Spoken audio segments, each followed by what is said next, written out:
Assalamu alaikum. Our today's topic is atomic absorption spectroscopy.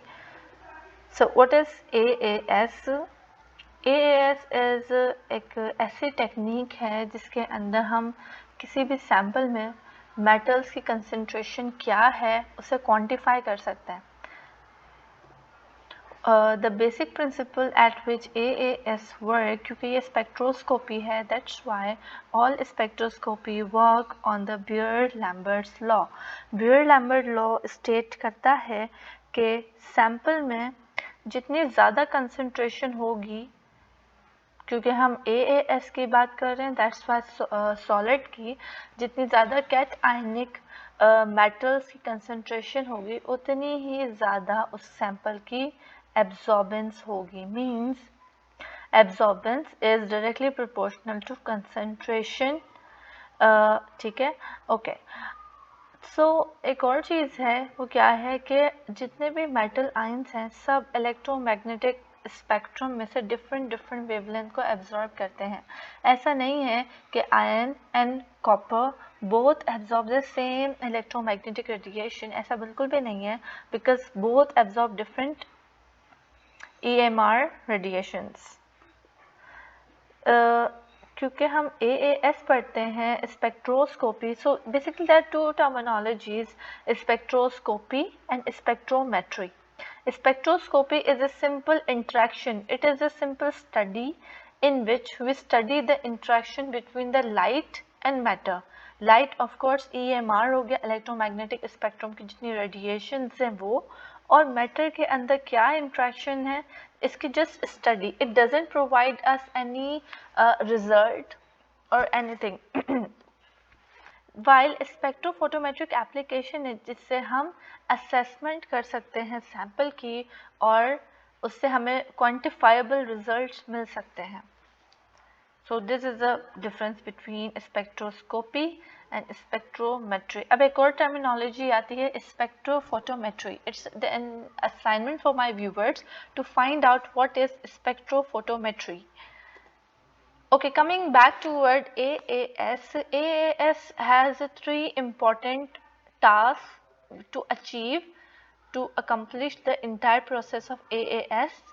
AAS के अंदर पहली चीज़ है कि कोई भी मेटल की आयन है, कोई भी मेटल है का एटम है, उसके इलेक्ट्रॉन EMR की रेडिएशन को एब्जॉर्ब करेंगे और इमिट करेंगे. जब ग्राउंड स्टेट से एक्साइटेड स्टेट पर जाएंगे तो यकीनन उन्होंने लाइट एब्जॉर्ब की हुई होगी. In this state EMR radiation is absorb by this electron of an atom और एब्जॉर्बेंस के बाद वो एक्साइटेड स्टेट पर चला गया. Looking at this picture, जब एक्साइटेड से दोबारा ग्राउंड स्टेट पर आया तो फिर एक फोटोन मीन्स एक वेवलेंथ, एक एनर्जी रिलीज की. So the time at which it is absorbing some energy it create absorption spectra, and the time at which it emit some energy, तब ये इमिशन स्पेक्ट्रा क्रिएट करता है. ठीक है, सो the absorption spectra and the emission spectra both are complementary to each other. Another thing is that जो कि वही beer-Lambert law वाली आती है, वो क्या है कि एब्जॉर्बेंस उतनी ही ज़्यादा होगी जितनी कंसंट्रेशन होगी मेटल की इन अ सैंपल. अच्छा, जो हमारा बियर-लैम्बर्ट लॉ है उसका बेसिक फॉर्मूला क्या है? This is absorbance is directly proportional to, this is a coefficient, concentration and path length. जब हम स्पेक्ट्रोफोटोमेट्री कर रहे होते हैं तो उसके अंदर हमारी पाथ लेंथ होती है बेसिकली क्यूवेट होती है, और क्यूवेट के अंदर हम अपना सैंपल लोड करते हैं, फिर उसके एब्जॉर्बेंस करते हैं. तो जो पाथ लेंथ है मीन्स द वॉल्यूम जिसके अंदर सैंपल मौजूद है उस मीडिया से जो लाइट पास कर रही है वो है हमारी पाथ लेंथ. तो उसके अंदर पाथ लेंथ क्यूबिट होती है तो वो थी 1 centimetre. So here the question arises के AAS के अंदर पाथ लेंथ हम कितनी लेते हैं. So according to my information तकरीबन 15 सेंटीमीटर होती है path length for the AAS.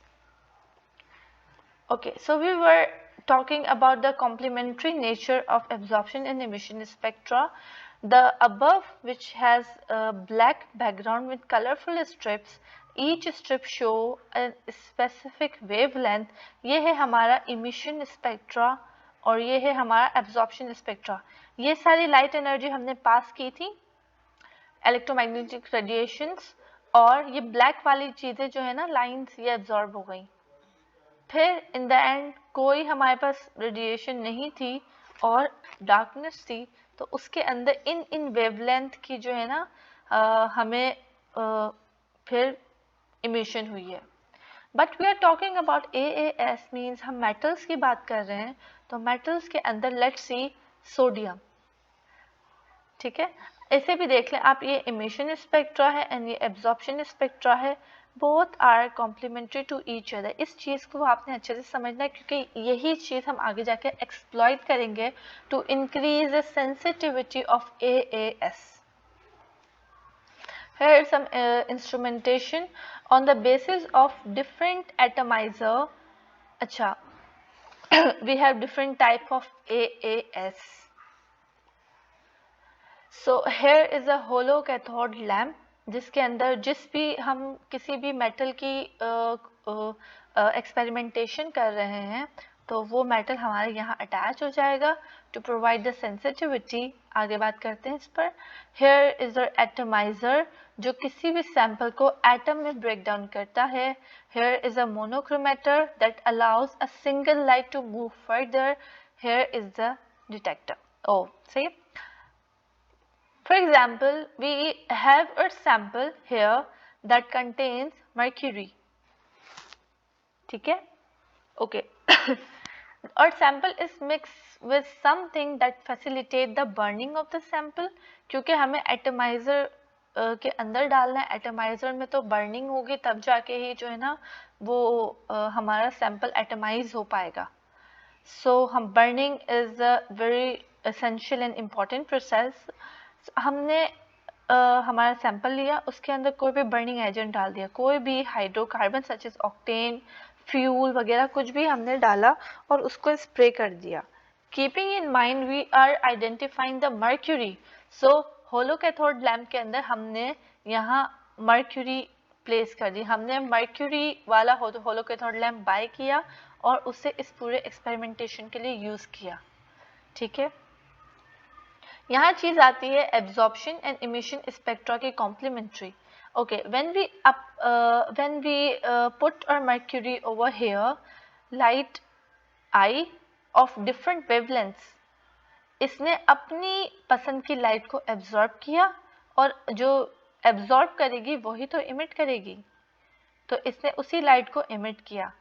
The sample containing mercury, तो जो इसकी इमिशन लाइट थी वो इन मॉलिक्यूल की एब्जॉर्प्शन लाइट बन गई. ठीक है, और इस तरह से ये वाले मॉलिक्यूल भी एक्साइटेड स्टेट, जितनी लाइट इन्होंने EMR एब्जॉर्ब करना था वो एब्जॉर्ब किया, रेस्ट वर डिफ्लेक्टेड और फिर मोनोक्रोमेटर से पास होके डिटेक्टर पर एब्जॉर्ब हो गई. This was all about AAS. Okay, अच्छा, so we are talking about mercury. Here's another question for my listener audience. अच्छा, different type of atomizer हम इसे use कर रहे हैं. So the question is, mercury के लिए हम कौन सा atomizer use करेंगे? Which atomizer would be used in case of detecting the mercury? क्योंकि हमारे पास flame atomizer है, electrothermal atomizer है, glow discharge, हाइब्रिड एटमाइजर है, कोल्ड वेपर एटमाइजेशन, बहुत सारे एटमाइजेशन. तो हम अब सर्च करें कि मर्क्यूरी के लिए कौन सा एटमाइजर यूज करेंगे. ओके, सो इस तरह से हमें इसकी एब्जॉर्बेंस मिल जाएगी. द क्वेश्चन इज, एब्जॉर्बेंस तो हमें मिल गई, सो हमें कैसे पता लगेगा कि एब्जॉर्बेंस ये है तो कंसंट्रेशन क्या होगी. तो वो फाइंड आउट करने के लिए we need to develop standard curve या फिर कैलिब्रेशन कर्व. ये करने के लिए हम क्या करेंगे, स्टैंडर्ड सॉल्यूशन प्रिपेयर कर लेंगे, एक सॉल्यूशन है जिसके अंदर 2 पार्ट्स पर मिलियन हमारे पास मर्क्यूरी है, इसकी एब्जॉर्बेंस ली वो इतनी थी। एक और टेस्ट ट्यूब्स है, उसके अंदर 4 पार्ट्स पर मिलियन मर्क्यूरी है, उसकी एब्जॉर्बेंस ये थी। इस तरह से हमने डिफरेंट कंसंट्रेशन ऑफ मर्क्यूरी से सॉल्यूशन प्रिपेयर किया, उसकी एब्जॉर्बेंस ली, then we draw a graph like this. 2 पर ये एब्जॉर्बेंस थी, 4 पर ये थी, 6 पर ये एब्जॉर्बेंस थी, इस तरह से। Then we take our sample which is mercury, उसकी हमने एब्जॉर्बेंस ली, एब्जॉर्बेंस ले ली, so we the only thing we have is absorbance. So हम उसकी एब्जॉर्बेंस पे मार्क करेंगे और उसे हॉरिजॉन्टली लाएंगे टूवर्ड और स्टैंडर्ड कर्व, और फिर उसे नीचे ड्रॉप डाउन कर देंगे, और while coming toward x axis हम उसकी मर्क्यूरी की कंसंट्रेशन आइडेंटिफाई कर लेंगे which is probably 7.6 might be, ये इसकी कंसंट्रेशन है at the absorbance of 0.5 से above absorbance है। Here are some application of AAS. These are the resources which I used to develop this entire PPT. Thank you. Please do like and subscribe to my channel. Thank you. Or kindly, if you have any question, you can comment down below to ask me. Thank you.